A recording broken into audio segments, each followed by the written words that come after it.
Hi traders, good morning. ಇವತ್ತು ಬೆಳಿಗ್ಗೆ ಒಂದು ಟ್ರೇಡ್ ಮಾಡಿ ಹೊಲ ಕಡೆ ಬಂದಿದ್ವಿ. ನಮ್ಮ ಫ್ರೆಂಡ್ ಹೊಲ ಇದು. ಸೊ ಟ್ರೇಡಿಂಗ್ ಮಾಡೋದ್ರಿಂದ ಏನು ಅಡ್ವಾಂಟೇಜ್ ಅಂದರೆ ನಿಮಗೆ ಟೈಮ್ ಸಿಗುತ್ತೆ ಫ್ಯಾಮ್ಲಿ ಜೊತೆ ಅಡ್ಡಾಡೋಕ್ಕೆಲ್ಲ. ಇದನ್ನು ಒಂದು ಸ್ಕಿಲ್ ಅಂತ ಕಲಿತ್ರೆ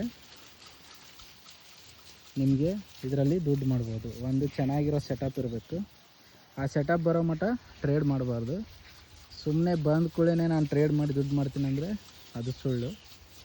ಸೊ ನಮ್ಮ ಟ್ರೇಡ್ ಸೆಟಪ್ ಬಂದಾಗ ಮಾತ್ರ ಟ್ರೇಡ್ ಮಾಡಬೇಕು. ಇಲ್ಲಾಂದರೆ ನೆಕ್ಸ್ಟ್ ಡೇ ಇರುತ್ತೆ, ಟ್ರೇಡಿಂಗ್ ಡೈಲಿನೂ ಇರುತ್ತೆ, ಸ್ಯಾಟರ್ಡೆ ಸಂಡೇ ಬಿಟ್ಟು. ಸೊ ಇವತ್ತು ನಾನು ಬೆಳಿಗ್ಗೆ ನಿಫ್ಟಿಲ್ ಟ್ರೇಡು ಒಂದು ಸೆಲ್ಲಿಂಗ್ ಮೂಮೆಂಟ್ ಬಂದಾಗ ತೊಗೊಂಡಿದ್ದು ಪುಟ್ ಸೈಡು ಅರೌಂಡ್ 13,000 ಪ್ರಾಫಿಟ್ ಆಗಿದೆ. ಸ್ಕ್ರೀನಲ್ಲಿ ಹಾಕಿರ್ತೀನಿ ಅದನ್ನು. ಸೊ ನಾನು ಯಾವ ಥರ ಟ್ರೇಡ್ ಪಿಕ್ ಮಾಡಿದೆ ಅನ್ನೋದನ್ನು ನಾನು ಸ್ಕ್ರೀನ್ಶಾಟ್ ಹಾಕ್ತೀನಿ ಪ್ರೀಮಿಯಮ್ದು.